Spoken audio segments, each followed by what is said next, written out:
La sala del tribunal quedó en silencio cuando Lily Torres, de apenas 5 años, entró con la correa de Max en la mano, un pastor alemán con cicatrices cuya mirada alerta recorría el lugar con precisión militar. El juez Carter se inclinó hacia adelante, su mirada se suavizó al ver a la niña cuya declaración podría condenar a un monstruo, si tan solo lograba encontrar su voz. Lily no había dicho una sola palabra desde el incidente, ocurrido 2 semanas atrás. El acusado sonreía con arrogancia desde el otro lado de la sala, confiado en el escudo que su abogado había construido. Una niña traumatizada y muda no representaba ninguna amenaza para su libertad. Pero entonces, ocurrió. Los ojos de Lily se cruzaron con los del acusado. Sus pequeños dedos temblaron al formar un gesto sutil, una señal tan discreta que solo 2 seres la notaron, el juez y el perro. La reacción de Max fue inmediata y eléctrica. Su cuerpo se tensó, sus orejas se alzaron y un gruñido bajo, controlado, surgió desde lo más profundo de su pecho. El martillo del juez Carter cayó con un estruendo que retumbó como un trueno. Este tribunal tomará un receso de 15 minutos, anunció, con una urgencia en la voz que hizo que el murmullo recorriera las bancas como una ola. Dale like y cuéntanos en los comentarios desde qué ciudad nos ves. Ahora, sigamos con la historia. Lillian Lily Marie Thompson solía ser una parlanchina. Su maestra de kinder bromeaba seguido diciendo que un día tendría que instalarle un botón de volumen a esa niña llena de vida, con rizos cobrizos y la cara salpicada de pecas. Había sido el rayo de sol de la familia Thompson, hasta hace 17 días. Ahora, con solo 5 años, Lily cargaba con el peso del mutismo selectivo, su voz atrapada desde aquella tarde en que casi se la llevan.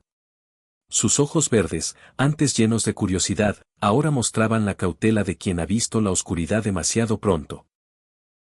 Sara y Miguel Torres observaban impotentes cómo su hija se encerraba en sí misma, presenciando sus pesadillas y cómo se sobresaltaba ante cualquier desconocido. El pediatra les recomendó un animal de terapia, una opción polémica que cambiaría sus vidas de formas que no imaginaban. Max no siempre fue un perro de terapia. Su historia comenzó en unidades tácticas K9, donde su cuerpo poderoso y su inteligencia aguda lo convertían en un perro policía excepcional, bajo el mando del oficial Jaime Martínez. La prominente cicatriz que cruzaba desde su hombro derecho hasta el costado contaba una historia de lealtad y traición. 3 años atrás, durante una persecución, Max recibió una puñalada que iba dirigida a su manejador. El departamento, enfrentando recortes presupuestarios, no pudo costear sus tratamientos ni su rehabilitación. Abandonado tras su servicio, Max fue programado para ser sacrificado. Sus heridas se consideraban demasiado graves. La doctora Jennifer Ríos, especialista en terapia asistida con animales, lo rescató horas antes de su final programado, al ver en sus ojos algo que iba más allá de su cuerpo roto. Tras meses de rehabilitación, Max no solo sanó, sino que se transformó, fue entrenado para detectar y responder a señales de angustia emocional con una sensibilidad extraordinaria. El primer encuentro entre Lily y Max tuvo lugar en la oficina iluminada por el sol de la doctora Reynolds. La niña se escondía detrás de las piernas de su madre, mientras el perro mantenía una distancia respetuosa. Durante 20 minutos, nadie se movió. Luego, sin que nadie lo indicara, Lily dio 3 pasos vacilantes hacia Max y extendió su pequeña mano. El pastor alemán bajó su enorme cabeza, su aliento cálido contra la palma de la niña. Algo pasó entre ellos, quizás un reconocimiento mutuo de heridas compartidas. O simplemente la comprensión de que, a veces, las cicatrices más profundas no se ven. En 6 sesiones de terapia, la niña y el perro desarrollaron un lenguaje silencioso de gestos sutiles y caricias suaves. Aunque Lily seguía sin hablar, había empezado a dibujar de nuevo. Una y otra vez, aparecían en sus dibujos una niña pequeña y un perro grande enfrentando figuras sombrías. Los Thompson empezaban a tener esperanza, tal vez Max fuera la clave para liberar la voz de su hija durante el juicio. La tarde del 15 de abril había sido normal, uno de esos días de primavera que ya huelen a verano. Sara Torres había estado observando desde el porche mientras Lily jugaba en el jardín cercado. La risa de la niña flotaba en el aire mientras perseguía mariposas entre los narcisos. Era miércoles, el día que Sarah salía temprano de la primaria Jefferson, donde daba clases de tercer grado. Su esposo, Miguel, llegaría a casa a las 6 y habían planeado una parrillada en el patio trasero. Placeres familiares simples que pronto parecerían reliquias de otra vida. A las 3:42 de la tarde. Sarah entró a la casa para contestar una llamada de su hermana. Duró 4 minutos. Cuando volvió, la reja estaba entreabierta y Lily hablaba con un hombre al lado de una camioneta negra estacionada en su tranquila calle suburbana.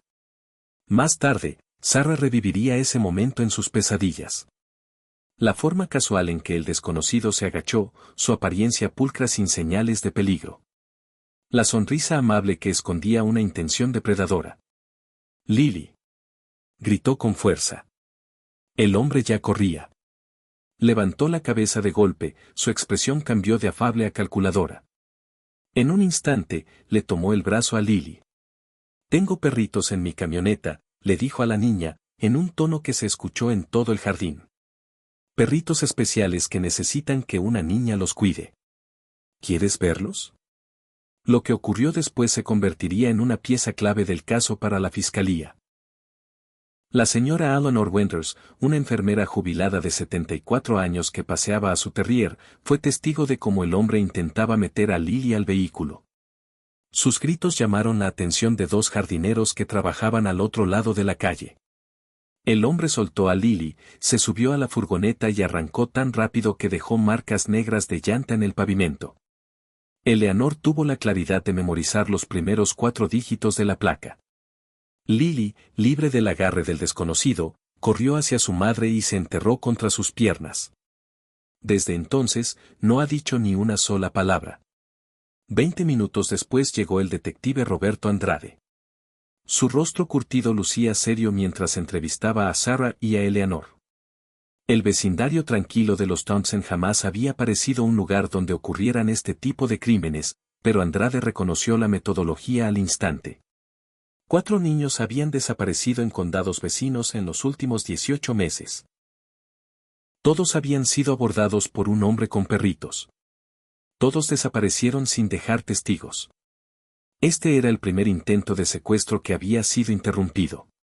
La rápida acción de su vecina y esos números parciales de la matrícula podrían ser el golpe de suerte que estábamos esperando, les dijo Andrade esa noche, mientras Lily se acurrucaba bajo una cobija en el sillón, con la mirada perdida.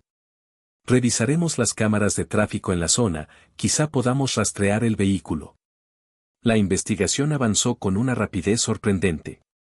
Las cámaras de tránsito captaron la camioneta negra yendo hacia el este. Al cruzar la información con los números de la placa parcial, dieron con un vehículo registrado a nombre de Ricardo Collado, un técnico en computación de 45 años sin antecedentes penales. Una orden de registro fue ejecutada en la modesta casa estilo rancho de Collins, y al principio no encontraron nada sospechoso. No había señales de niños. Tampoco perritos. Pero el equipo forense descubrió algo inquietante en su cochera. Pelos de perro de varias razas, a pesar de que Collins no tenía mascotas y el piso de concreto había sido blanqueado recientemente. Al ser confrontado con este hallazgo y los testimonios de los testigos, Collins sostuvo su inocencia. Afirmó que había estado ayudando a un amigo a transportar perros rescatados. Su coartada para las desapariciones anteriores parecía sólida: registros laborales, recibos, incluso testigos que aseguraban haberlo visto en otro lugar. El detective Andrade parecía haberse topado con una pared, hasta que, durante un segundo cateo a la casa de Collins, se descubrió un disco duro externo oculto. Su contenido, datos de ubicación y fotografías de 4 niños que coincidían con las descripciones de los desaparecidos. Fue el punto de quiebre que necesitaban. Ricardo Collado fue arrestado 8 días después del intento de secuestro. A pesar de las pruebas halladas en el disco, los cuerpos de los niños desaparecidos no fueron encontrados, y Collins se negó a revelar dónde estaban. Sin víctimas recuperadas y con solo pruebas circunstanciales que lo vinculaban a los secuestros anteriores, el caso de la fiscalía dependía en gran medida del testimonio de Lily. Un testimonio que parecía imposible de obtener de una niña traumatizada y en completo silencio. La fiscal del distrito, Diana Pérez, se reunió con los Thompson en su oficina, cuyas paredes estaban decoradas con fotografías de niños. Algunas eran retratos escolares llenos de sonrisas, otras, serios bocetos hechos en la corte. Necesitamos la versión de Lily, explicó con suavidad. Es nuestra única testigo presencial que tuvo contacto directo con Collins durante el intento de secuestro. Pero entiendo que su condición representa un gran desafío. Miguel Torres se pasó una mano por el cabello, los ojos enrojecidos por el cansancio. No ha dicho una sola palabra desde que ocurrió. La terapeuta dice que es mutismo selectivo por trauma. No podemos obligarla a revivir ese momento. Peterson asintió, su expresión se suavizó. Hay un programa relativamente nuevo que me gustaría que consideren. Algunas jurisdicciones han comenzado a permitir animales de apoyo emocional en los tribunales para testigos infantiles. La presencia de un animal entrenado puede reducir la ansiedad y ayudar a que los niños se comuniquen. Esa misma tarde, los Thompson se reunieron con la doctora Jennifer Ríos y con Max en el juzgado para una evaluación inicial.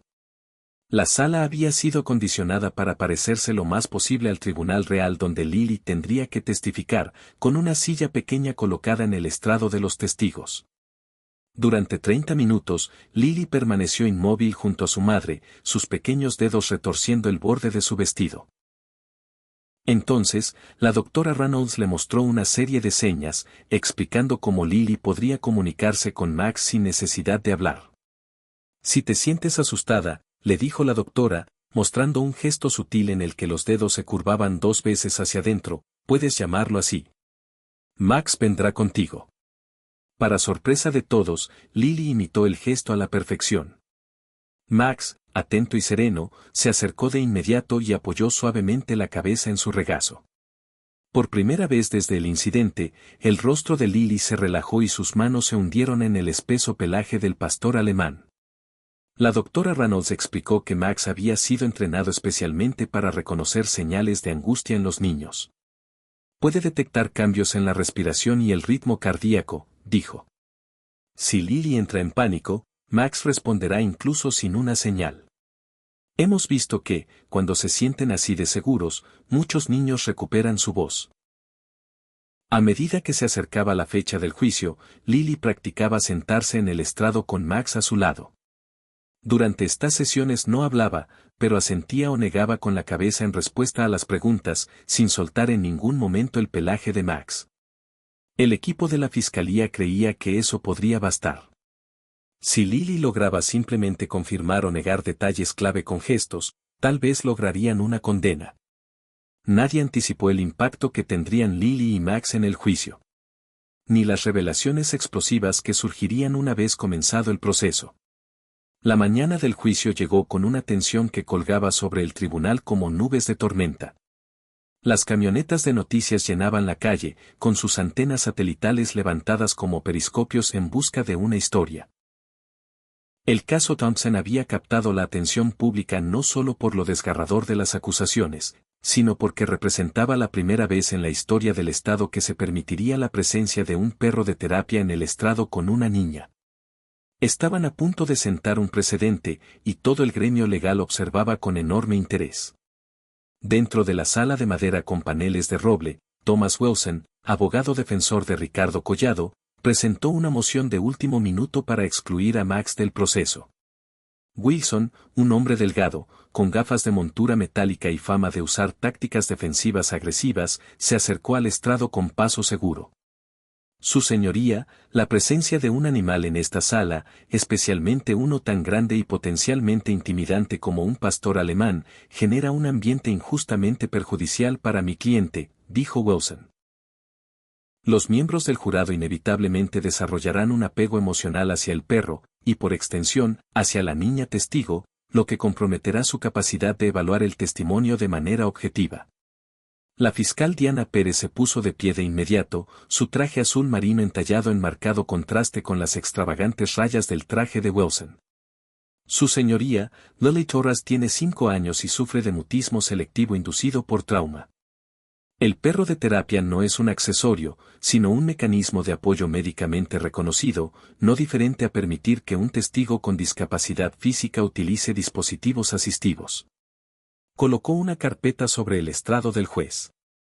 Incluye declaraciones juradas de la doctora Jennifer Rios y de otros 3 psicólogos infantiles que avalan la necesidad de la presencia del animal, así como precedentes en 7 jurisdicciones donde se ha permitido el uso de perros de terapia sin comprometer la integridad judicial.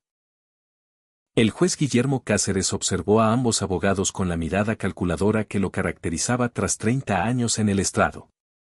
A sus 62 años, Carter se había ganado la reputación de ser estricto en el cumplimiento del procedimiento. Su cabello plateado y sus infaltables corbatas de moño se habían vuelto sinónimos de una justicia a la antigua. Lo que pocos sabían en la sala era que, detrás de esa compostura profesional, existía una herida personal que nunca terminó de cerrar. 15 años atrás, su hija Elizabeth había desaparecido mientras regresaba a casa desde la escuela. Pese a una exhaustiva investigación, jamás fue encontrada, dejando al juez con un entendimiento íntimo del sufrimiento que viven las familias de niños desaparecidos. Se había apartado de casos similares durante años y apenas recientemente se sentía capaz de mantener la objetividad que su cargo requería. Señor Wilson, dijo el juez Carter, dirigiéndose al abogado defensor. Si bien valoro su preocupación por mantener la integridad procesal, este tribunal debe considerar múltiples factores, incluido el bienestar de una testigo infantil traumatizada. Los precedentes que ha presentado la señora Peterson parecen sustanciales. Pero Wilson no había terminado. Su señoría, hay otro asunto. Mi cliente sufre de xenofobia severa, un miedo clínico a los perros, así como alergias documentadas al pelo canino. La presencia del animal no solo influiría en la decisión del jurado, sino que afectaría físicamente la capacidad de mi cliente para participar en su propia defensa. Presentó los expedientes médicos, que el juez Carter examinó con atención. En la sala se escucharon murmullos. Ante este giro inesperado, Sarah Torras apretó la mano de su esposo con tanta fuerza que los nudillos se le pusieron blancos.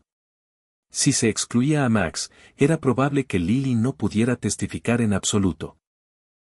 Y sin su testimonio, el caso contra Collins se debilitaría considerablemente, lo que podría permitirle salir libre, y quizá intentar otro secuestro. La doctora Jennifer Rios, sentada detrás de la mesa de la fiscalía, se inclinó hacia adelante y le susurró algo a Diana Pérez. Ella asintió y se dirigió nuevamente al tribunal. Su señoría, si me permite. La doctora Reynolds me informa que Max es hipoalergénico, debido a su raza específica y a su régimen de aseo. En cuanto a la supuesta xenofobia, me resulta curioso que un hombre que dice tener terror a los perros utilice cachorros como señuelo en sus intentos de secuestro. Esto parece un intento muy evidente de excluir un testimonio clave. El rostro de Wilson se puso rojo. Esa es una acusación escandalosa. Mi cliente se presume inocente, y la señora Peterson ya está tratando las acusaciones como hechos. El juez Carter levantó la mano, silenciando a ambos abogados. Escucharé directamente a la doctora Reynolds sobre el tema del estado hipoalergénico del perro. Y revisaré el historial médico del señor Collins respecto a esta supuesta xenofobia. Hizo una pausa, considerando algo. El tribunal tomará un receso de 30 minutos mientras delibero sobre esta moción. Durante el receso, el pasillo fuera de la sala C del tribunal bullía de especulación. Los reporteros acorralaban a expertos legales en busca de comentarios, mientras defensores de la protección infantil y programas de animales de terapia se agrupaban en círculos de preocupación. Dentro de una sala de conferencias privada, Lily estaba sentada junto a sus padres y Max, felizmente ajena a la batalla legal que se libraba por la presencia del perro. Colocaba meticulosamente bloques de colores formando patrones que solo ella entendía, lanzando de vez en cuando una mirada a Max, como buscando su aprobación. En su despacho, el juez Carter revisaba el material presentado por ambos abogados. Los expedientes médicos de Collins incluían una prueba de alergias de hace 3 años, que mostraba una leve reacción al pelo de mascotas, pero no mencionaban xenofobia hasta un diagnóstico fechado apenas la semana pasada, sospechosamente reciente. Revisó los precedentes legales que le había entregado Peterson y notó que en el caso Jackson County vs. Simmons se había permitido la presencia de un perro de terapia a pesar de objeciones similares. Su teléfono vibró con un mensaje de texto de su esposa. ¿Recuerdas la cara de Ellie cuando le dimos aquel perrito rescatado? Haz lo correcto, Will. El mensaje atravesó su fachada profesional. Elizabeth, ella, para sus padres, había rogado por un perro durante años. Finalmente se dieron en su 10º cumpleaños, apenas 3 meses antes de que desapareciera. El cachorro esperó junto a la puerta durante semanas, gimiendo por una niña que jamás volvería. Cuando el tribunal se volvió a reunir, la galería se quedó en silencio mientras el juez Carter tomaba asiento. Habiendo revisado los materiales presentados por ambas partes, dijo: «Estoy listo para fallar sobre la moción para excluir al animal de terapia». Ajustó su corbata de moño, un gesto nervioso que arrastraba desde sus primeros días en el estrado. Este tribunal considera que la necesidad de facilitar el testimonio de una niña traumatizada pesa más que las preocupaciones sobre el jurado B, las cuales pueden abordarse con instrucciones adecuadas. Wilson comenzó a protestar, pero el juez Carter continuó. Respecto a la supuesta xenofobia y alergias del acusado, la evidencia médica presentada es, en el mejor de los casos, inconsistente. El perro será permitido, pero bajo las siguientes condiciones: el animal deberá permanecer en el estrado de los testigos, separado del jurado. El jurado recibirá instrucciones específicas para no permitir que la presencia del perro influya en su evaluación del testimonio. Y finalmente, la defensa podrá solicitar recesos breves si se presentan síntomas alérgicos genuinos. Se inclinó hacia adelante, barriendo la sala con la mirada. Quiero ser absolutamente claro con todos los presentes y con el público que observa estos procedimientos: la principal obligación de este tribunal es con la justicia, lo que incluye crear condiciones donde pueda surgir la verdad. Si una testigo infantil necesita apoyo para compartir su experiencia, este tribunal proporcionará adaptaciones razonables sin comprometer la integridad del proceso judicial. Diana Pérez asintió con una satisfacción contenida, mientras Thomas Wilson garabateaba furiosamente, ya planeando su estrategia de apelación. En la galería, Sarah Torras soltó el aliento que no sabía que estaba conteniendo. Lágrimas de alivio comenzaron a correrle por el rostro. Por primera vez en semanas, habían ganado una pequeña batalla. El fallo fue noticia nacional antes del mediodía. Blogs legales debatían sus implicaciones con opiniones fuertemente divididas. Comentaristas conservadores advertían sobre el riesgo de manipulación emocional en las salas judiciales, mientras que grupos defensores de la infancia lo celebraban como un paso progresista hacia una justicia informada por el trauma. Afuera del juzgado, se formaron pequeñas manifestaciones a favor y en contra. Unos llevaban carteles que decían justicia para las víctimas y otros sostenían juicios justos, no juicios peludos. Al comenzar la sesión vespertina, el juez se dirigió al jurado recién instalado. Damas y caballeros, notarán que durante el testimonio, una testigo infantil estará acompañada por un animal de servicio. Esta medida ha sido autorizada por motivos médicos. Se les instruye que no deben permitir que la presencia de este animal influya en su evaluación del testimonio ni de las pruebas presentadas, dijo el juez Carter. Su deber es valorar los hechos expuestos, sin importar cómo sean presentados ante este tribunal. El peso de su decisión se hizo evidente en cuanto Lily Torras entró en la sala, su pequeña mano aferrada con fuerza a la correa de Max. El pastor alemán se movía con propósito y dignidad, su entrenamiento evidente en cada paso controlado. Algunos miembros del jurado no pudieron evitar sonreír al verlo, sus expresiones se suavizaron a pesar de las instrucciones del juez. Otros mantuvieron una neutralidad cuidadosa, conscientes de su responsabilidad. Desde la mesa de la defensa, Ricardo Collado observaba a la niña y al perro con expresión inescrutable.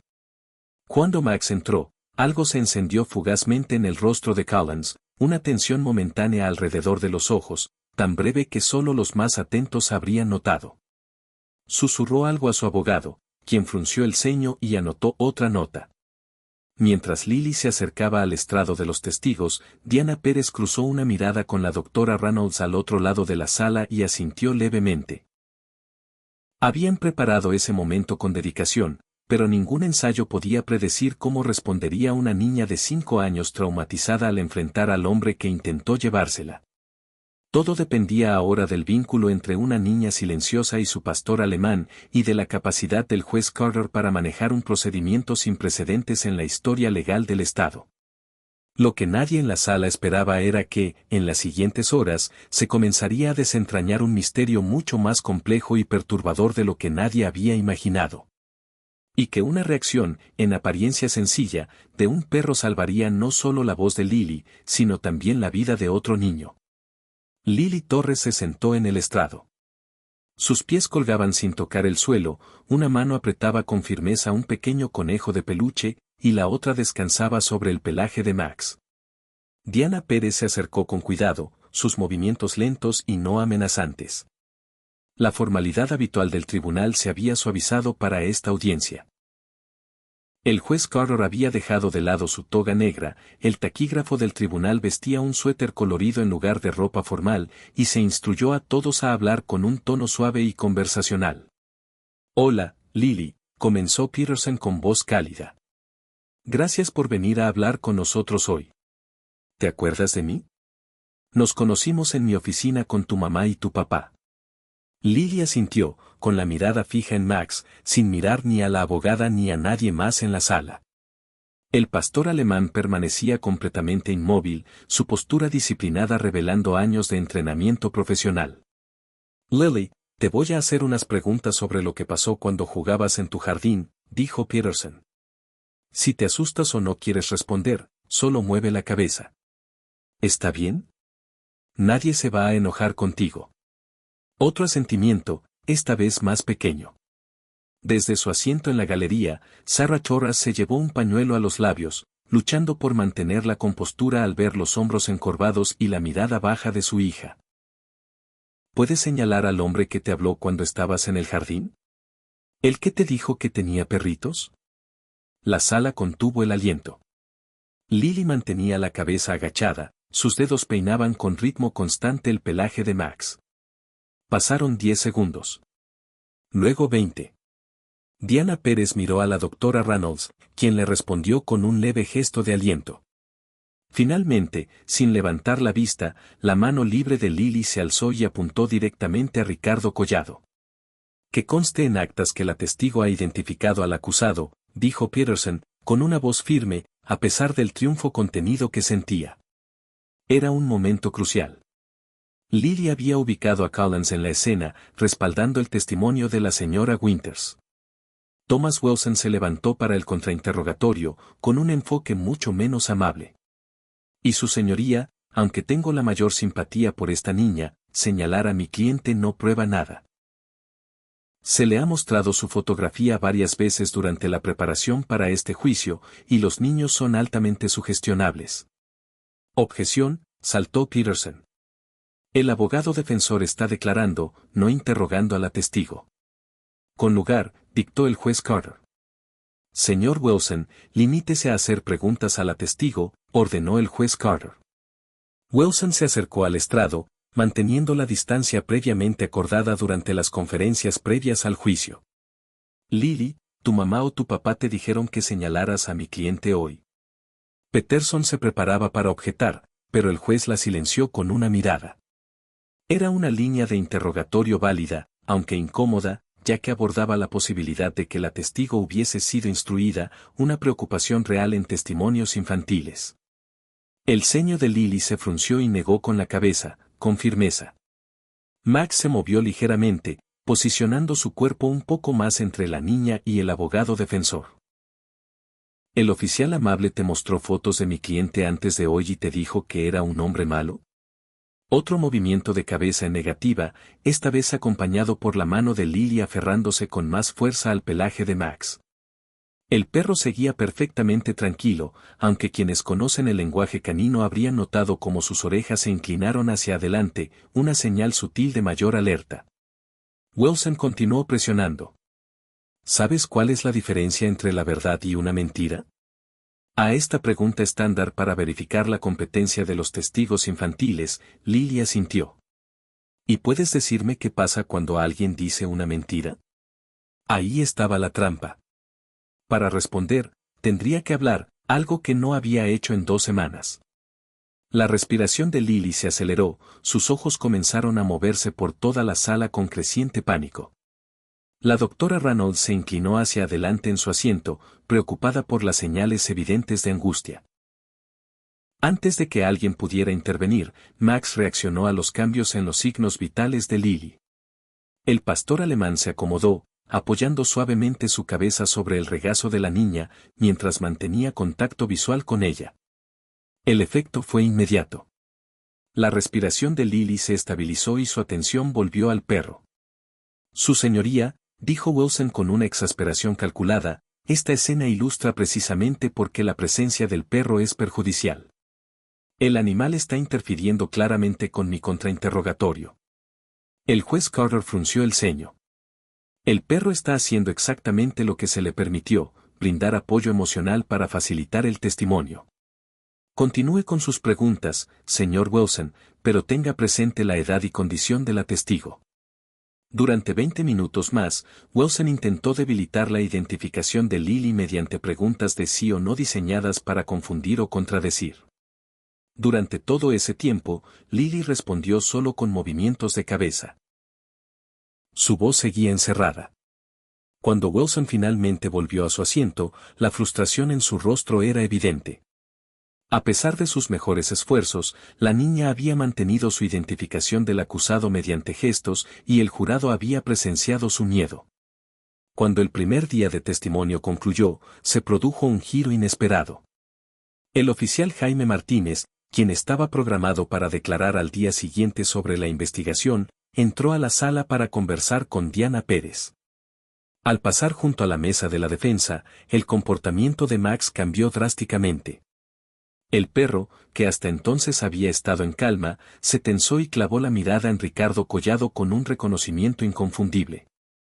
Un sonido grave surgió desde lo más profundo de su pecho. No era exactamente un gruñido, pero sí una señal clara de agitación. La doctora Reynolds se acercó rápidamente al perro y usó una señal con la mano para redirigir su atención. El momento pasó rápido, pero fue notado por varios miembros del jurado, el juez y, lo más importante, por el propio oficial Martínez. Su señoría, dijo Peterson, dirigiéndose al tribunal, la fiscalía solicita una breve reunión en su despacho para discutir un posible desarrollo significativo. 20 minutos después, en la oficina del juez Carter, el oficial Martínez reveló una conexión impactante. Cuando vi el informe previo al juicio, Max me resultó familiar, pero no logré ubicarlo, dijo. Verlo en persona lo confirmó. Ese es Ranger. Fue mi compañero K9 hace 3 años, antes de que lo lesionaran y se retirara del servicio. ¿Qué relevancia tiene esto para nuestro caso? Preguntó el juez Carter, aunque una sensación de inquietud ya se había apoderado de la sala.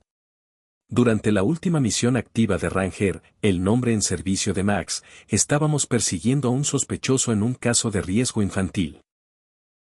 Nunca logramos capturarlo, pero durante la persecución, el sospechoso hirió gravemente a Max con un cuchillo y lo empujó por una pendiente. El departamento no podía costear su atención médica, así que fue programado para ser sacrificado, hasta que fue rescatado por el programa de perros de terapia. La mente de Diana Pérez iba a toda velocidad procesando las implicaciones. ¿Y usted cree que el sospechoso que hirió a Max podría haber sido Ricardo Collado? No puedo asegurarlo sin revisar los archivos del caso, respondió Martínez, pero la reacción del perro fue inconfundible. Los K9 desarrollan respuestas específicas hacia personas con las que han tenido encuentros en situaciones de alto estrés. Eso no fue una reacción general ante un extraño. Fue reconocimiento. El juez Carter se recostó en su silla, asimilando este giro inesperado. Señora Peterson, supongo que querrá investigar esta posible conexión. Absolutamente, su señoría. Si Collins está vinculado a otros delitos contra menores desde hace 3 años, establece un patrón que refuerza significativamente nuestro caso. Autorizaré una investigación limitada sobre este asunto, decidió el juez Carter. Pero este tribunal debe ser extremadamente cauteloso al introducir conductas pasadas potencialmente perjudiciales. El señor Wilson debe ser informado de inmediato, y cualquier hallazgo deberá ser presentado para revisión antes de mostrarse al jurado. La revelación desató una oleada de actividad. Mientras se despedía al jurado por ese día, el detective Andrade recuperó los archivos del caso de hace 3 años. La descripción coincidía con Collins en términos generales. Hombre blanco, entre 40 y 45 años, complexión media. Pero los oficiales que participaron en la persecución nunca lograron ver bien su rostro. El caso se había enfriado cuando el detective principal sufrió un infarto y el departamento, crónicamente falto de personal, reasignó sus prioridades. Diana Pérez enfrentaba un dilema. La conexión era tentadora pero circunstancial, claramente insuficiente para presentarse aún como evidencia. Sin embargo, la posibilidad de que Collins hubiese estado acechando niños durante años, incluso hiriendo a un perro policía en el proceso, añadía urgencia a asegurar una condena en el caso actual.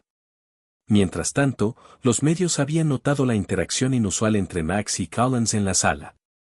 Esa misma noche, las especulaciones explotaron en noticieros y redes sociales. Perro de terapia reconoce al depredador, decía un titular. Nariz K9 detecta al asesino, sugería otro. A pesar de que el juez Carter había instruido al jurado a no consumir noticias sobre el juicio, la defensa expresó creciente preocupación por la posible contaminación del jurado. A la mañana siguiente, Thomas Wilson presentó una moción para declarar nulo el juicio, basándose en la reacción del perro y la publicidad posterior. El juez Carter rechazó la moción, pero emitió advertencias severas a los medios presentes en la sala. Este tribunal no tolerará especulaciones presentadas como hechos, declaró. Cualquier cobertura que pueda influir en este proceso podría derivar en cargos por desacato.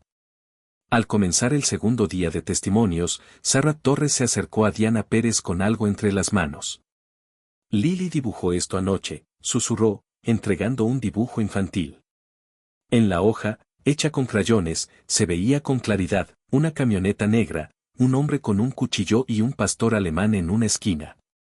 Escrito con letras infantiles apenas legibles, se leía, el hombre malo lastimó a Max. Peterson miró el dibujo, un escalofrío recorriéndole la espalda. ¿Lily ha escuchado a alguien hablar del pasado de Max?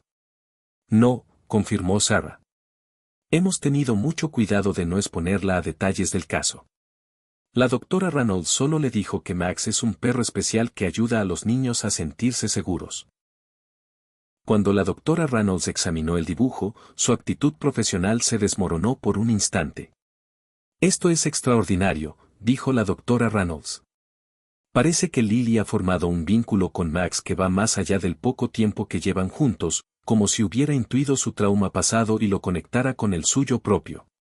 Mientras el juicio avanzaba en su segundo día, la fiscalía llamó a peritos forenses que testificaron sobre los pelos de perro encontrados en el garaje de Collins y los metadatos de las fotografías en su disco duro.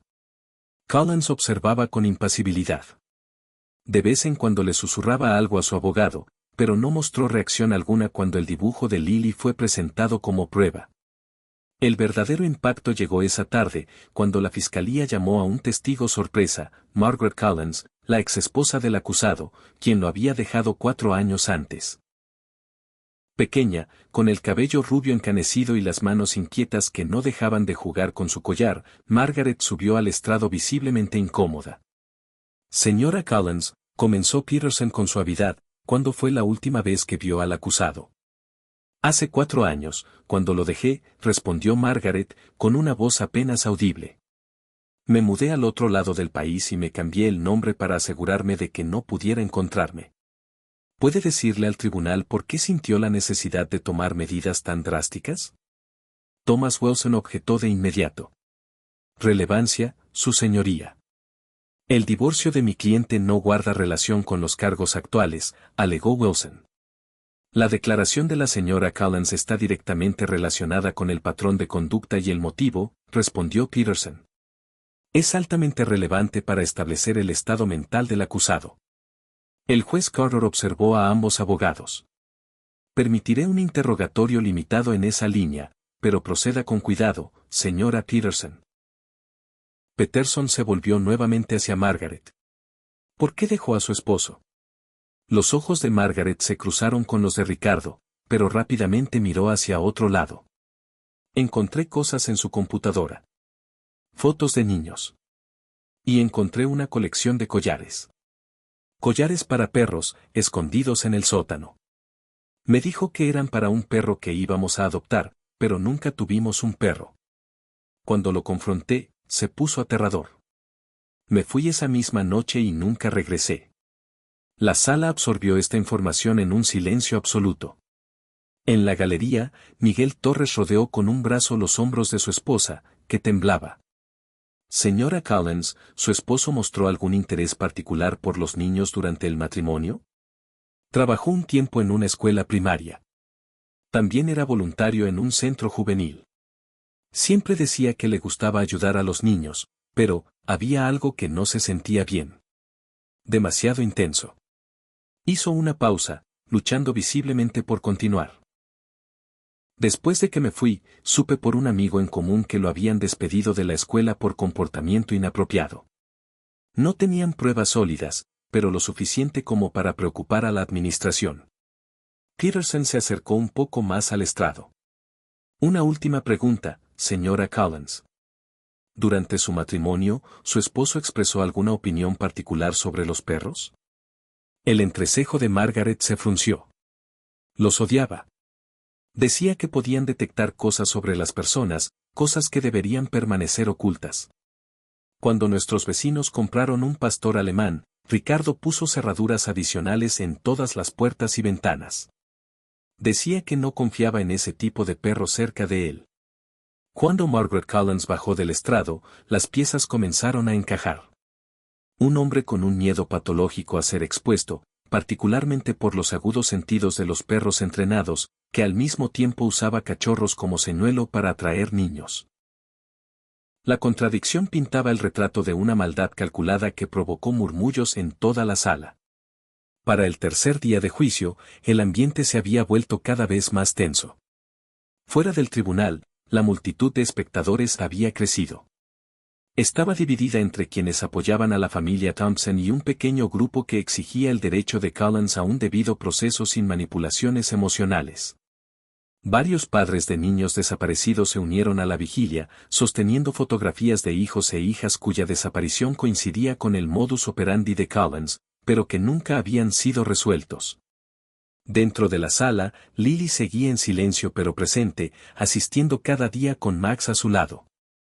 Aunque no había pronunciado palabra, su identificación constante de Collins mediante gestos y su capacidad de responder a preguntas estructuradas cuidadosamente constituían un testimonio contundente. La estrategia de la defensa se enfocaba cada vez más en objeciones procesales e intentos de excluir pruebas, al percibir que la simpatía del jurado estaba firmemente del lado de la niña y su protector canino. Lo que nadie anticipaba era el giro dramático que daría el caso cuando Diana Pérez presentó la última pieza de evidencia, un collar de cuero desgastado, hallado en el sótano de Collins durante una segunda inspección. Un collar que conectaría directamente el caso con el pasado del juez Carter y prepararía el terreno para la contribución más significativa de Max en todo el juicio. El collar de cuero, envejecido por el tiempo, generó una ola de tensión en la sala cuando Peterson lo presentó como prueba. Pequeño, descolorido y de tono rosa pálido, con una placa en forma de corazón ya oxidada, en la que podía leerse el nombre, Daisy. Parecía algo inocente, hasta que Peterson llamó a su siguiente testigo. La fiscalía llama al estrado al juez Guillermo Cáceres. Lo dijo con voz firme, a pesar de lo inédito de su petición. Un suspiro colectivo recorrió la galería. El rostro del juez Carter mostró primero sorpresa, luego comprensión, al fijar la vista en el collar que Peterson sostenía. Por un instante, el severo magistrado pareció envejecer 10 años frente a los ojos de todos. Miró al alguacil, quien se acercó y ocupó su lugar en el estrado. «Protesto, su señoría», exclamó Thomas Wilson de inmediato. «Esto es altamente irregular y potencialmente perjudicial. El juez Carter ha estado presidiendo este caso. Su testimonio comprometería todo el proceso». La jueza interina, honorable Rebecca Martínez, llamó rápidamente a ambos abogados a una reunión a pie de estrado. Tras intensas discusiones en voz baja, emitió su fallo. Dado que esto parece estar relacionado con un caso de persona desaparecida, permitiré un testimonio limitado del juez Carter. Luego abordaremos cualquier moción sobre su continuidad en estos procedimientos. Guillermo Cáceres subió al estrado.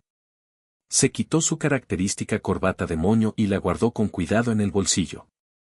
Ya no era juez en ese momento, sino padre. Diana Pérez se acercó con pasos medidos, sosteniendo el pequeño collar.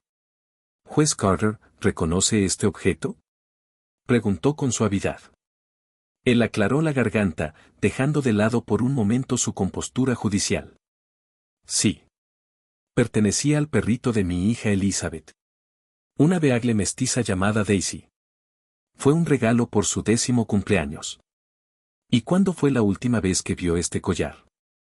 «Hace 15 años. Cuando Elizabeth desapareció, Daisy estaba con ella. Ninguna de las dos volvió a casa». Su voz se quebró ligeramente al pronunciar las últimas palabras. Detrás de la mesa de la fiscalía, el detective Andrade ya estaba al teléfono, coordinando con los oficiales para registrar la propiedad de Collins con renovada urgencia. La conexión entre Collins y un caso sin resolver de hace 15 años, el de la hija del juez, introdujo una dimensión sobrecogedora al proceso. Mientras se desarrollaba esta escena dramática, pocos notaron la reacción de Lily Torres. La niña se había quedado completamente inmóvil, con la mirada fija en el collar.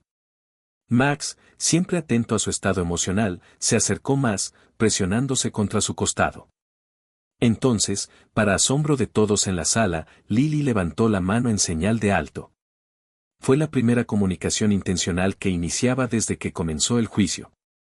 La doctora Reynolds acudió de inmediato a su lado, arrodillándose junto al estrado. «Lily, ¿necesitas un descanso?». En lugar de responderle, Lily se volvió y miró directamente a Ricardo Collado por primera vez. Su rostro, antes marcado por el miedo, mostraba ahora algo completamente distinto, un reconocimiento, que se abría paso con una claridad terrible. Max lo percibió de inmediato. Su cuerpo se tensó mientras se colocaba instintivamente entre la niña y el acusado. «Su señoría», dijo la doctora Reynolds, dirigiéndose a la jueza interina, «creo que Lily está intentando comunicar algo importante. ¿Puedo asistirla?». La jueza Martínez asintió, y la doctora Reynolds sacó una libreta y crayones de su bolso, herramientas que usaban durante las sesiones de terapia cuando Lily no podía hablar. La sala quedó en absoluto silencio mientras Lily comenzaba a dibujar con una energía frenética, moviendo el crayón con trazos rápidos y decididos. Cuando terminó, le extendió el papel a la doctora Reynolds, quien lo examinó con creciente preocupación antes de mostrárselo a Diana Pérez. El dibujo mostraba a un hombre que se parecía a Collins, de pie junto a una niña y un perro.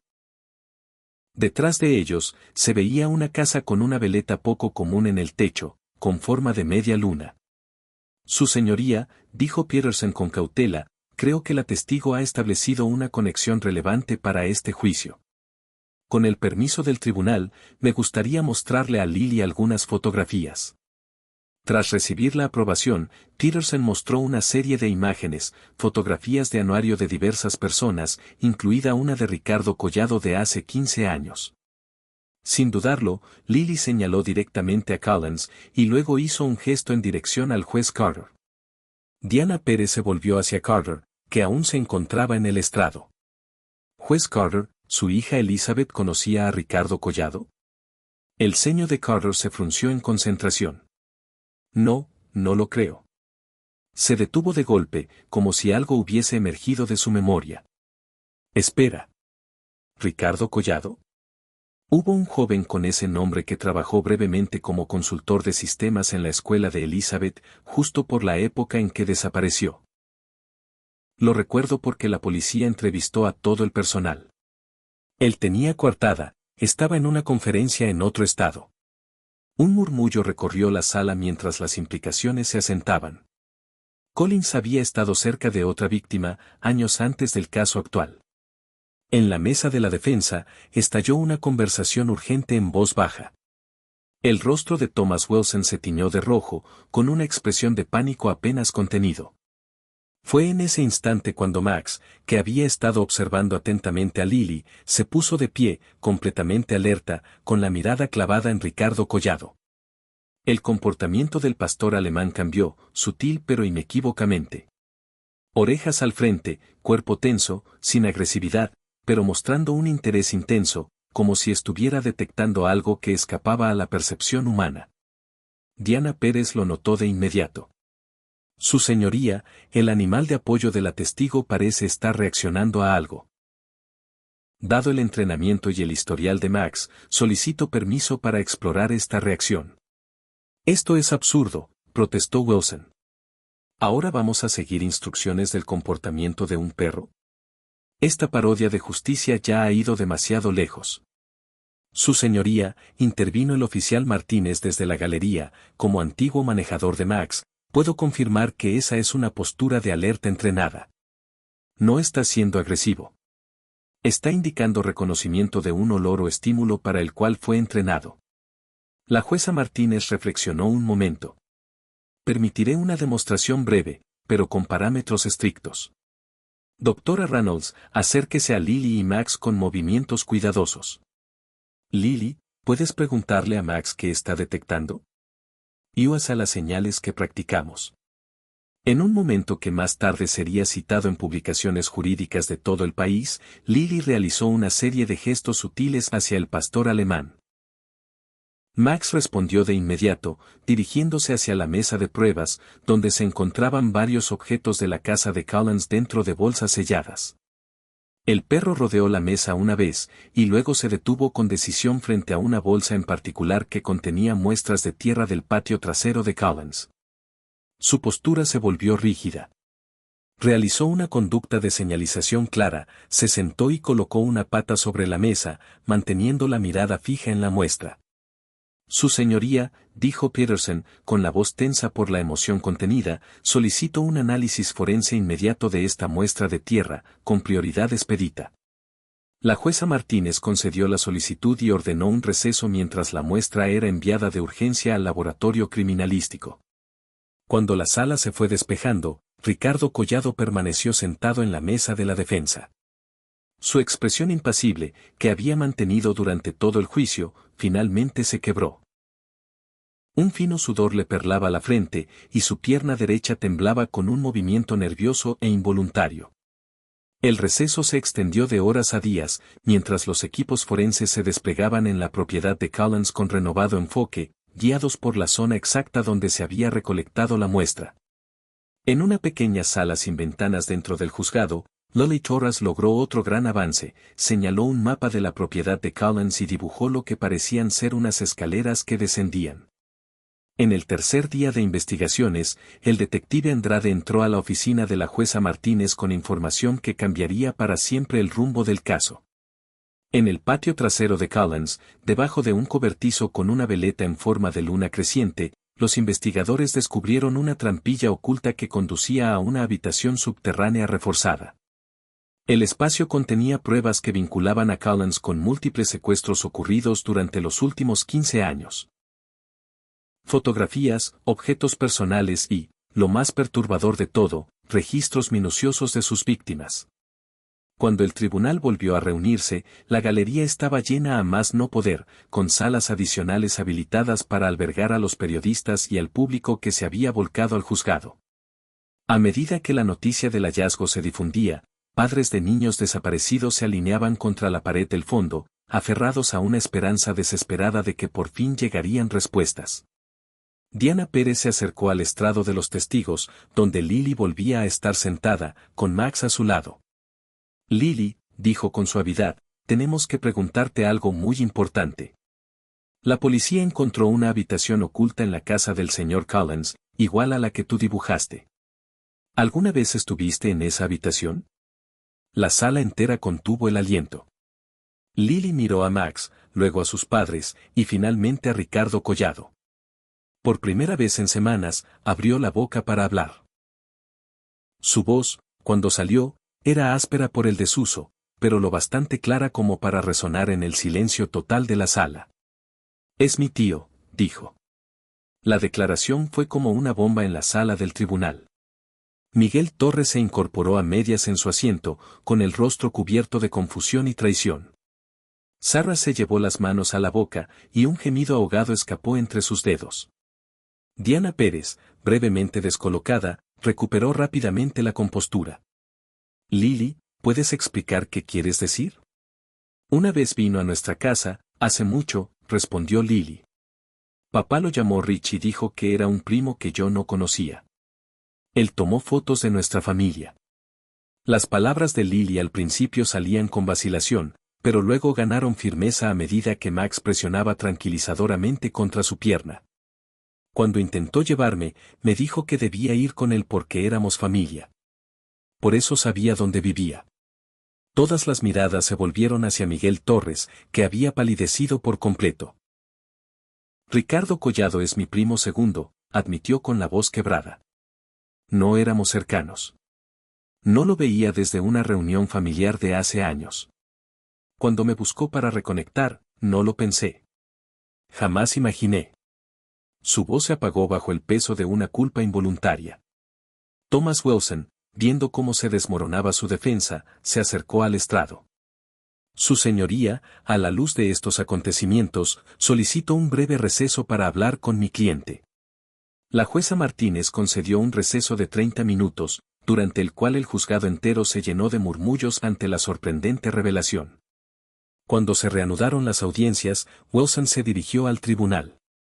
Su señoría, dado el volumen abrumador de pruebas, mi cliente desea cambiar su declaración a culpable de todos los cargos, con el entendimiento de que la fiscalía no buscará la pena de muerte. Un suspiro colectivo recorrió la sala, mezcla de alivio y horror persistente ante la magnitud de los crímenes de Collins. Diana Pérez consultó brevemente con las familias presentes antes de responder. El Estado acepta este acuerdo, con una sola condición: el señor Collins deberá proporcionar información completa sobre todas sus víctimas, incluyendo la ubicación de los restos, para que estas familias puedan por fin encontrar un cierre. Mientras el proceso judicial comenzaba a adaptarse al cambio de declaración, Lily seguía en el estrado, su pequeña mano hundida en el pelaje de Max. El pastor alemán mantenía su postura protectora, aunque su tensión se había suavizado, ahora que Collins había admitido su culpabilidad. Lo que ocurrió a continuación sorprendió a todos.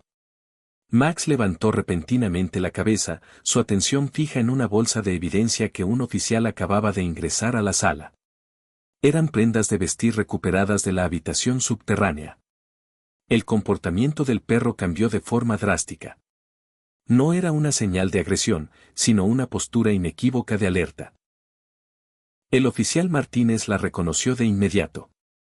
Es su señal de hallazgo con vida, dijo, con la voz elevándose por la urgencia. Así es como indica cuando alguien sigue con vida. Diana Pérez se volvió hacia Collins, cuyo rostro se había quedado en blanco.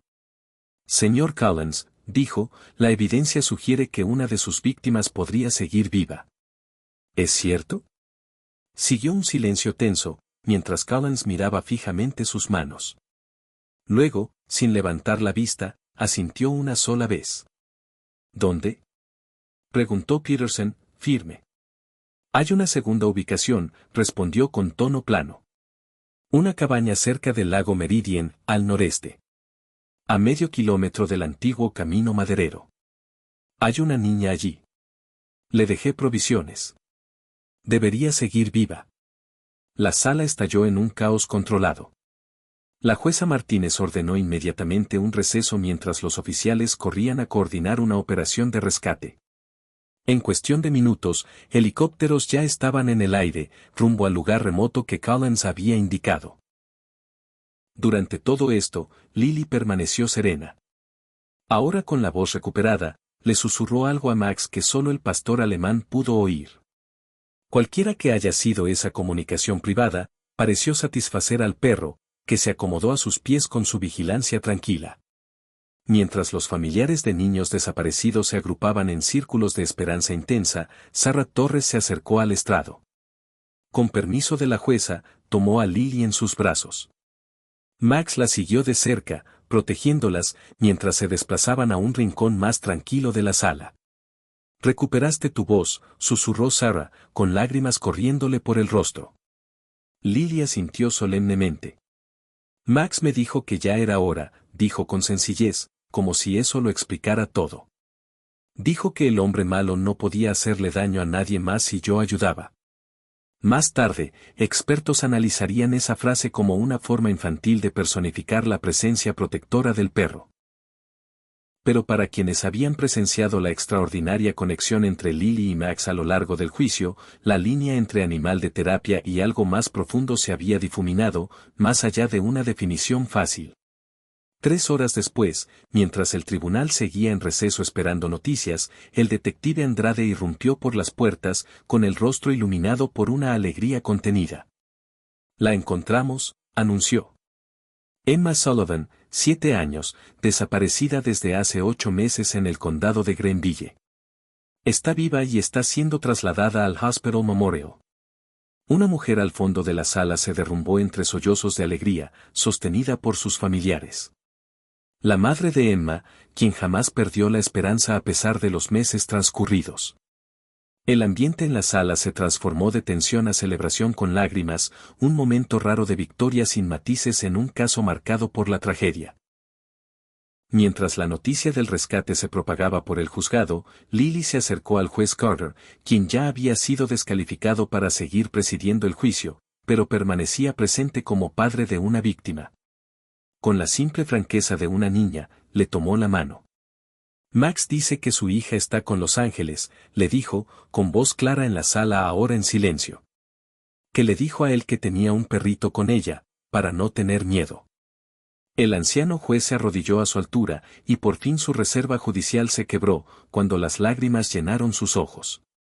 Gracias, Lily, logró decir, con la voz cargada de emoción, mientras acariciaba suavemente la cabeza del pastor alemán. Y gracias, Max. En ese momento, la justicia y la sanación convergieron en un tribunal que había visto muy poco de ambas. Afuera, los vehículos de emergencia seguían su curso hacia el lago Meridian, las sirenas anunciando el milagro que nadie se había atrevido a esperar.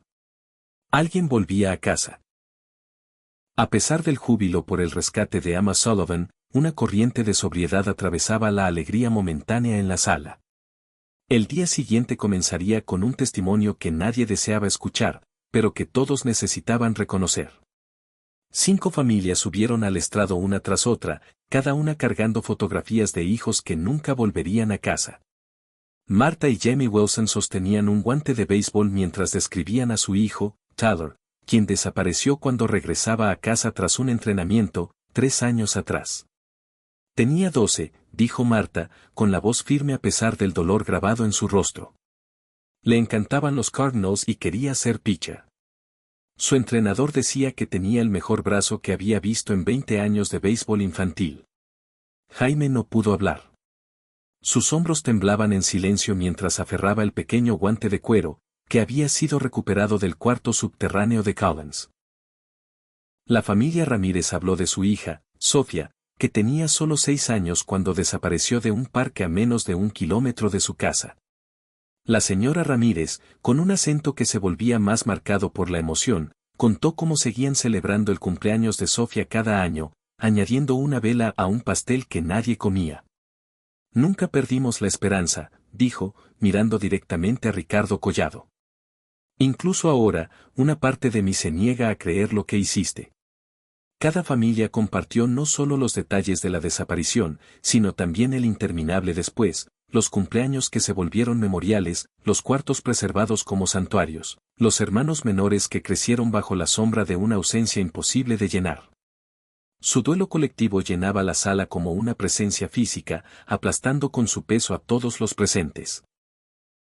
La más devastadora fue la declaración de Eleanor Carter, esposa del juez Guillermo Cáceres, quien habló de su hija Elizabeth con una compostura extraordinaria. Tendría 30 años ahora, dijo, mostrando una fotografía escolar de una niña sonriente con los ojos de su padre y un espacio entre los dientes. Nos perdimos toda su vida adulta. ¿Universidad? Tal vez. ¿Matrimonio? Quizás. Nuestros nietos. El señor Collins no solo nos quitó a Elizabeth. Nos quitó el futuro. Durante todos estos testimonios, Collins permaneció en la mesa de la defensa con la mirada baja, sin mostrar reacción alguna ante el sufrimiento que había causado. Su abogado le había recomendado que mostrara arrepentimiento, pero parecía incapaz incluso de fingirlo. Las familias notaban su indiferencia, lo que hacía aún más dolorosa su experiencia. El Dr. Harold Freeman, psiquiatra forense que evaluó a Collins tras su confesión, ofreció contexto clínico sobre esta desconexión emocional. El acusado presenta rasgos clásicos de psicopatía, ausencia de empatía, manipulación calculada y ningún remordimiento auténtico, explicó. Sabe que sus acciones lastimaron a otros, pero no puede conectarse emocionalmente con su sufrimiento. En su mente, estos niños eran objetos para poseer, no personas a las que cuidar. Cuando le preguntaron sobre la motivación de Collins, la explicación del Dr. Freeman heló la sala del tribunal. El señor Collins me habló de lo que él llamaba coleccionar. Veía a los niños como especímenes perfectos para conservar, como mariposas clavadas bajo un vidrio. El hecho de que inevitablemente crecerían hacía su obsesión aún más urgente. Creía que los estaba salvando de la corrupción de la adultez. Este testimonio pintó un retrato de una maldad calculada que desafiaba toda comprensión. Collins había llevado registros meticulosos de cada niño, fotografías, objetos personales, diarios que documentaban su tiempo en cautiverio. La naturaleza clínica y sistemática de sus crímenes los hacía aún más horrendos, eliminando cualquier posibilidad de comprensión que pudiera ofrecer siquiera el más mínimo consuelo a las familias. Mientras estas revelaciones salían a la luz, la recuperación de Lily Torres sufrió una fuerte recaída. Aunque brevemente había encontrado su voz durante la revelación dramática de la identidad de Collins, el trauma acumulado del juicio y la exposición al dolor de las familias reabrieron sus heridas psicológicas. La noche siguiente al testimonio de los padres, Lily sufrió la pesadilla más intensa desde el intento de secuestro. Sarah Torres testificó más tarde que encontró a su hija gritando de madrugada, inconsolable pese a todos sus esfuerzos. No dejaba de repetir el sótano, una y otra vez, declaró Sarah ante el tribunal, con ojeras marcadas que delataban su noche en vela. Cuando por fin se calmó lo suficiente como para hablar, nos dijo que podía oír a los otros niños llorar. La doctora Reynolds explicó el fenómeno ante el tribunal. Lily ha desarrollado una conexión empática profundísima con las víctimas de este caso. Aunque escapó de ser capturada físicamente, internalizó el trauma de los niños que no corrieron con la misma suerte. Esto es una forma de traumatización secundaria, especialmente severa en alguien tan joven y que ya carga con su propio trauma. Este retroceso obligó a que Lily se retirara temporalmente del juicio. Ni siquiera Max pudo consolarla del todo durante estos episodios, aunque permanecía constantemente a su lado, alertando a sus padres cada vez que comenzaba una pesadilla. El pastor alemán se colocaba entre Lily y la puerta de su habitación, como si la protegiera físicamente de amenazas reales o imaginarias. La culpa que sentía Miguel Torres por haber sido, sin saberlo, el vínculo entre Collins y su familia, generó aún más tensión.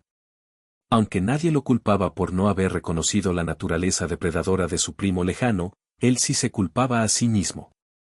Su testimonio reveló la manera insidiosa en que Collins había manipulado los lazos familiares. Me contactó a través de una página de genealogía, explicó Miguel, con la voz hueca por el autorreproche.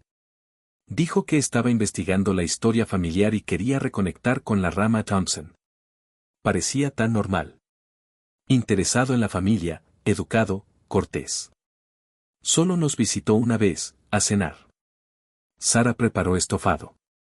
Le trajo un oso de peluche a Lily. La voz de Miguel se quebró.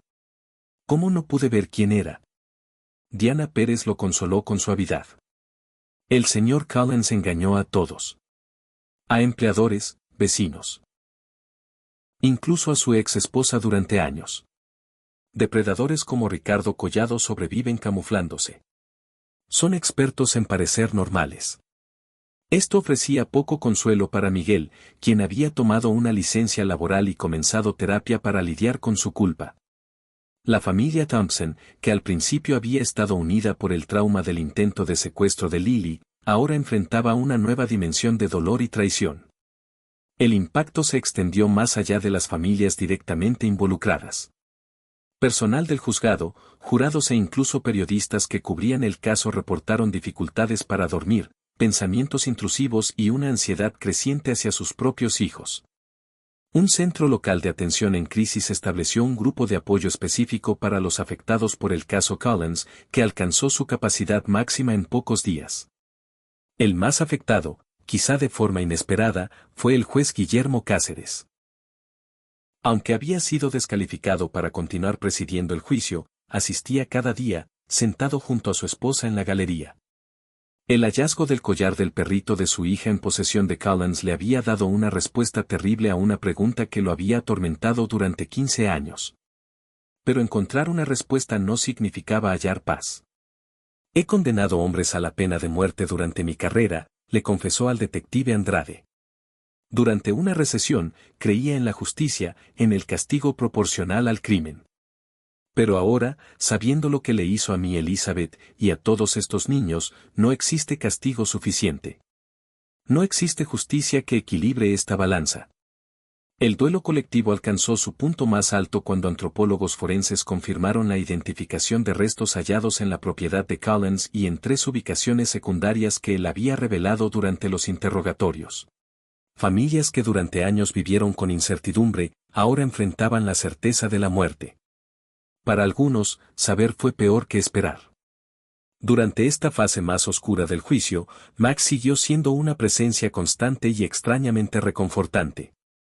Aunque estaba asignado principalmente a Lily, el pastor alemán parecía percibir la tristeza en toda la sala. Durante los testimonios particularmente difíciles, Max a veces apoyaba la cabeza brevemente sobre una mano temblorosa o se colocaba cerca de alguien en evidente angustia.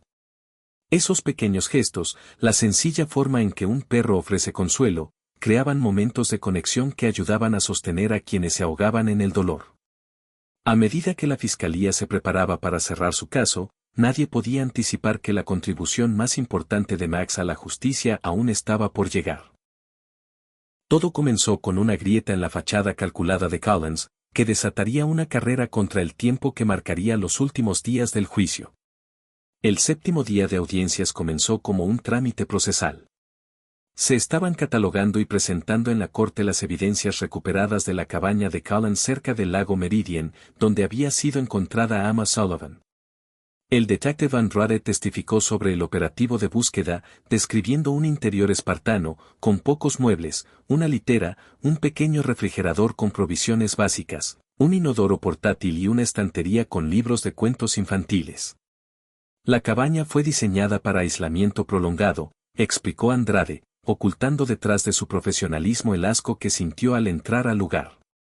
Había suficientes alimentos no perecederos para varios meses.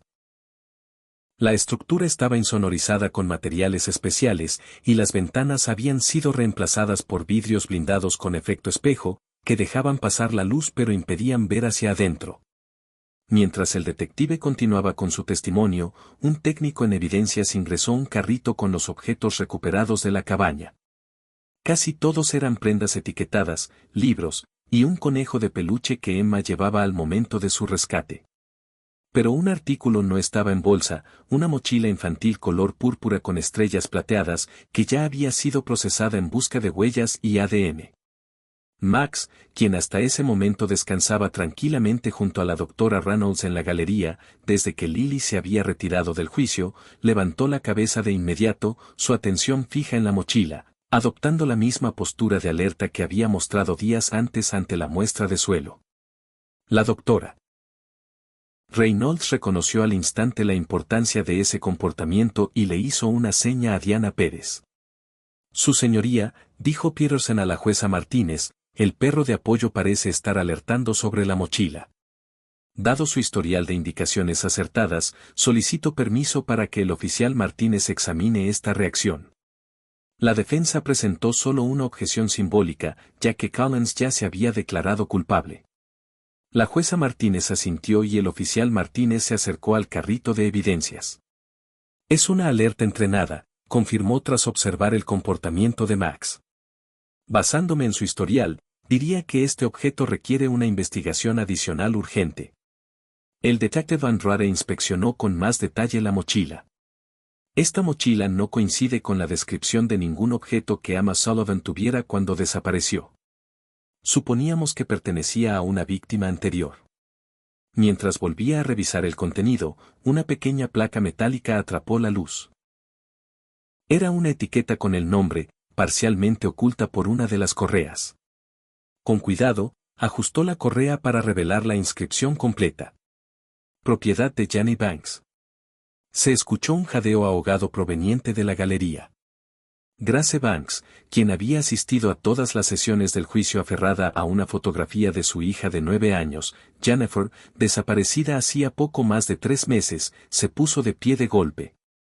«Es de mi hija», dijo con la voz quebrada, rompiendo el silencio de la sala. «Esa es la mochila de Jenny. La llevaba puesta cuando desapareció en la parada del autobús». El detective Andrade se giró hacia Collins, que seguía sentado con indiferencia en la mesa de la defensa. «Señor Collins», preguntó con voz tensa, «¿Jennifer Banks está viva?» El abogado de Collins le puso una mano en el brazo, intentando detenerlo, pero Collins se la quitó con un movimiento de hombro. Una extraña sonrisa asomó por primera vez en su rostro, la única emoción verdadera que había mostrado durante todo el juicio. «Yo nunca dije que no lo estuviera», respondió con frialdad. La sala estalló en gritos. La jueza Martínez golpeó su mazo repetidamente, llamando al orden. Cuando el bullicio se disipó, Diana Pérez se acercó a Collins con furia contenida. «Señor Collins, como parte de su acuerdo de culpabilidad, estaba obligado a proporcionar información completa sobre todas las víctimas. Usted declaró que solo había una víctima viva, Emma Sullivan». Collins se recostó en su silla, con una mirada calculadora en los ojos. «Preguntaron por mis víctimas», respondió. «Jennifer no es mía». La implicación recorrió la sala como una descarga eléctrica. Teresa Banks se desplomó en un mar de sollozos, sostenida por sus familiares. La jueza Martínez ordenó un receso inmediato y dirigió a los abogados e investigadores a su despacho. A puerta cerrada, Collins reveló la verdad que había permanecido oculta bajo su narrativa de depredador solitario. «Hay otros como yo», dijo sin emoción. «Personas que comparten mis intereses. A veces nos ayudamos entre nosotros». «¿Está diciendo que existe una red de secuestradores de niños?», preguntó Peterson, incrédula. «No es una red. Nada tan formal. Solo individuos con entendimiento mutuo». El desapego clínico de Collins hizo que la revelación fuera aún más escalofriante. Jennifer fue tomada por otra persona. Yo la estaba reteniendo temporalmente. Un favor. ¿Dónde está ahora?, exigió el detective Andrade. La expresión de Collins se tornó aún más calculadora. «Quiero garantías. Protección de testigos en prisión. Un bloque separado del resto. Inmunidad por cargos adicionales, por escrito». «Señor Collins», interrumpió la jueza Martínez con la voz helada y la rabia contenida. «Permítame ser absolutamente clara. Si hay una vida infantil en juego y usted retiene información, me aseguraré personalmente de que reciba la sentencia máxima por cada cargo, a cumplirse de forma consecutiva. Su acuerdo de culpabilidad será anulado. Pasará cada día restante de su vida en una celda del tamaño de un closet». Collins lo pensó por un momento, evaluando sus opciones con la misma frialdad con la que había planeado sus crímenes. Finalmente asintió. «Jennifer está en una ubicación secundaria, una bodega en el condado de Addison. Unidad 23. La llave está en mi cabaña, escondida dentro de la base hueca de una lámpara de piso. Iba a ser trasladada nuevamente mañana». Hizo una pausa, y luego añadió, con precisión quirúrgica. «No estará en buen estado. Han pasado 2 días desde que alguien la revisó». En menos de 30 minutos, se puso en marcha un operativo de rescate coordinado. Equipo SWAT, paramédicos y psicólogos infantiles se movilizaron hacia la bodega, un edificio de concreto en las afueras de la ciudad. Mientras se preparaban para irrumpir en la unidad, Teresa Banks esperaba en el tribunal, rodeada por otros padres que entendían ese terrible limbo entre la esperanza y el horror. La unidad de almacenamiento contenía un espacio improvisado para vivir, aún más precario que la cabaña donde estuvo Emma. Jennifer Banks fue hallada inconsciente pero con vida, severamente deshidratada y desnutrida, acurrucada sobre un colchón delgado en una esquina del espacio sin aislamiento térmico. Los técnicos médicos estabilizaron su condición antes de trasladarla al hospital infantil, donde un equipo de especialistas ya esperaba para atender su trauma físico y psicológico. Cuando la noticia del rescate de Jennifer se difundió por el juzgado, la atención se centró en las implicaciones más amplias de la revelación de Collins. Si decía la verdad sobre otros como él, el caso había dejado de ser un asunto de un solo depredador. El detective Andrade formó de inmediato un grupo especial, coordinado con agencias federales, para investigar posibles vínculos entre desapariciones no resueltas en múltiples estados. Collins, consciente de su valor como informante, comenzó a proporcionar nombres, ubicaciones y métodos. Cada revelación era más perturbadora que la anterior. Su cooperación era claramente egoísta, diseñada para mejorar sus condiciones en prisión. Pero los investigadores extrajeron y verificaron cuidadosamente cada dato, priorizando la recuperación de víctimas que aún pudieran estar con vida. De vuelta en la sala, el papel de Max en la identificación de la mochila de Jennifer fortaleció aún más el caso a favor de los perros de terapia en los procesos judiciales.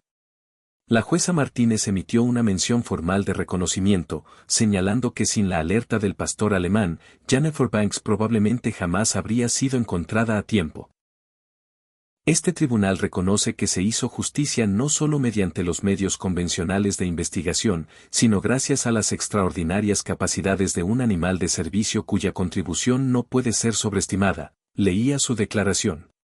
La intervención de Max llevó directamente al rescate de una niña que probablemente no habría sobrevivido otras 24 horas en cautiverio. La revelación de una conspiración más amplia añadió una nueva dimensión de horror, pero también ofreció esperanza a familias cuyos hijos desaparecidos nunca habían sido relacionados entre sí.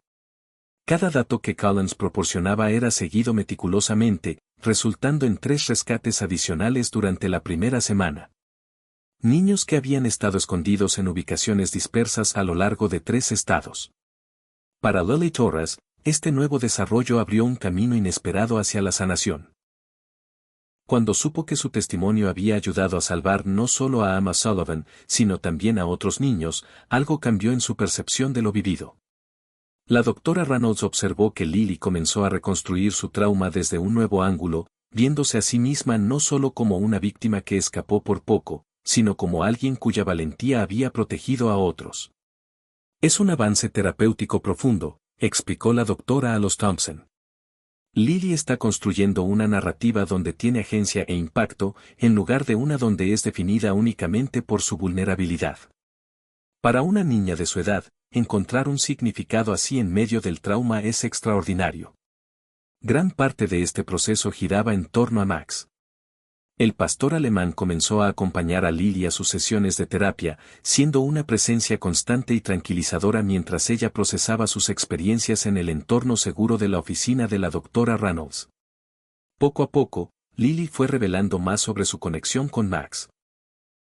Él sabe lo que es tenerle miedo a la gente mala, le dijo a la doctora en una sesión, con su mano sobre la cabeza del perro. Por eso me puede ayudar a ser valiente. Los dos logramos escapar. Mientras los investigadores seguían desmantelando la red que Collins había expuesto, el enfoque del juicio pasó de un solo depredador a una amenaza sistémica que había operado sin ser detectada durante años.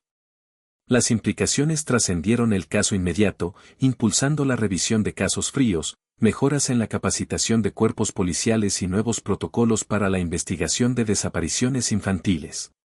Lo que comenzó como el juicio de un solo hombre, se convirtió en algo mucho más significativo, un punto de inflexión en la forma en que se persiguen los crímenes contra menores, un poderoso argumento a favor de enfoques innovadores tanto en la investigación como en el acompañamiento de testigos traumatizados. 3 meses después. Una mañana fresca de otoño, 3 meses después del inicio del juicio, Ricardo Collado se presentó ante la jueza Martínez para la lectura de su sentencia.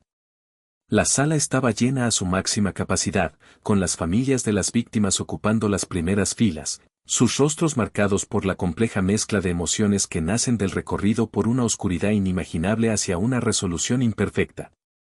Collins, vestido ahora con un mono anaranjado de prisión, lejos de los trajes elegantes que usó durante las primeras audiencias, lucía disminuido. Su confianza calculada había sido reemplazada por la resignación temerosa de quien por fin enfrenta las consecuencias de sus actos. La jueza Martínez se dirigió al tribunal con seriedad medida.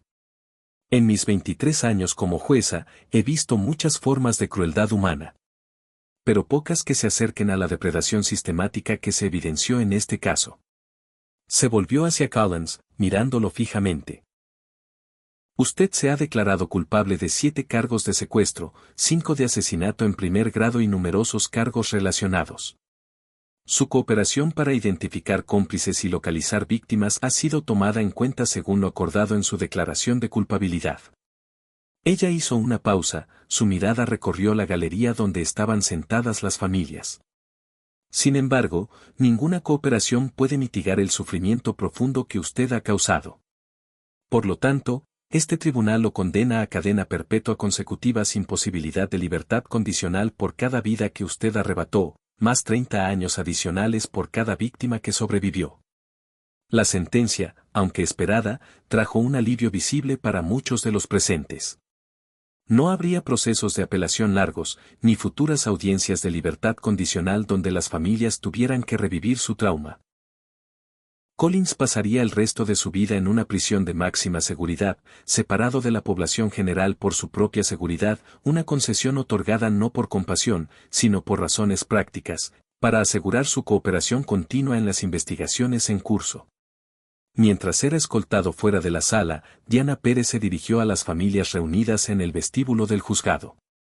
Esta condena representa solo el comienzo, dijo con firmeza. La información proporcionada por el acusado ya ha llevado al arresto de 4 cómplices en 3 estados y hay más investigaciones en marcha. No podemos deshacer el daño causado, pero sí podemos garantizar que los responsables enfrenten la justicia y que otros niños estén protegidos de depredadores similares. El impacto del caso se manifestó rápidamente en cambios de política pública. En un plazo de 6 semanas, la legislatura estatal aprobó la Ley Lily Torres, que establece protocolos para el uso de animales de terapia en tribunales y asigna fondos para perros de asistencia entrenados que apoyen a testigos infantiles. Leyes similares fueron presentadas en otros 14 estados, y Max fue citado frecuentemente como inspiración. El pastor alemán, cuya presencia en el juicio fue inicialmente controversial, se transformó en símbolo de justicia innovadora para los niños rescatados. La recuperación avanzó a ritmos distintos. Emma Sullivan, quien pasó 8 meses en cautiverio, requirió rehabilitación física intensiva para contrarrestar la atrofia muscular causada por el confinamiento prolongado. Jennifer Banks, hallada justo a tiempo, enfrentó un camino psicológico más complejo, habiendo sido trasladada entre varios captores. Ambas niñas trabajaron con terapeutas especializados en trauma, y su tratamiento incluyó animales de apoyo emocional, inspirados por el éxito de Max con Lily. La familia Thompson fundó una organización dedicada a apoyar a familias de niños desaparecidos, con un enfoque especial en el periodo posterior al rescate, cuando la atención mediática desaparece pero la verdadera lucha por sanar apenas comienza. Miguel Torres, habiendo confrontado su culpa infundada a través de terapia, se convirtió en defensor de la concientización sobre tácticas de depredación que explotan vínculos familiares. Sarah, por su parte, canalizó su experiencia como educadora para desarrollar materiales infantiles que ayudan a los niños a reconocer situaciones de peligro sin generar miedo excesivo. La recuperación de Lily se volvió un símbolo de esperanza para muchas familias que seguían el caso. Aunque aún experimentaba pesadillas ocasionales, su progreso era notable. La doctora Reynolds publicó un estudio de caso, con permiso de los Thompson y la identidad de Lily protegida, que documentaba los beneficios terapéuticos del vínculo entre la niña y Max. El estudio destacaba cómo su conexión facilitó el testimonio de Lily y contribuyó a su sanación posterior, ofreciendo un modelo de intervención aplicable a otros niños traumatizados. La relación entre Lily y Max se fortaleció aún más con el paso de los meses. Una mañana de diciembre, 6 meses después del veredicto, la familia Thompson asistió a una pequeña ceremonia en el juzgado del condado, donde se inauguró una placa conmemorativa para honrar a quienes llevaron a Collins ante la justicia. Mientras las cámaras parpadeaban y los funcionarios daban sus discursos, Lily permanecía en silencio con Max a su lado, el pastor alemán que ahora era oficialmente su compañero permanente, tras haberse retirado formalmente del programa de perros de terapia. El juez Guillermo Cáceres, quien había regresado a la corte para atender casos menos traumáticos, se acercó a la niña y al perro después de la ceremonia. Su rostro, antes marcado por 15 años de incertidumbre, ahora reflejaba un tipo distinto de dolor, uno atenuado por la resolución, sino por la paz. ¿Sabes?, le dijo a Lily, arrodillándose para mirarla a los ojos. Antes de que todo esto ocurriera, no estaba seguro de permitir perros en mi sala. Pensaba que podían distraer del trabajo serio. Sonrió con suavidad. Tú y Max me enseñaron que a veces hay que mirar más allá de los métodos tradicionales para encontrar la verdad y la sanación. Esa lección no la olvidaré jamás.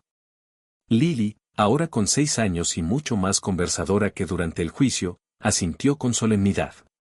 Max dice que por eso es buen ayudante. Él ve cosas de manera distinta a como las ven las personas. Ella mantenía esa convicción firme, que entre ella y el pastor alemán existía una comunicación especial. Una creencia que sus padres y su terapeuta habían elegido sabiamente no cuestionar. El oficial Jaime Martínez, quien había sido clave al identificar el pasado policial de Max, se acercó con una noticia que cerraba el círculo. Quería que lo supieran, les dijo a los Thompson, el programa de entrenamiento K9 ha revisado por completo sus políticas sobre perros de servicio heridos. Ya no serán sacrificados. Ahora serán evaluados para trabajos terapéuticos o dados en adopción a familias adecuadas. Le han puesto un nombre al protocolo, el protocolo Max.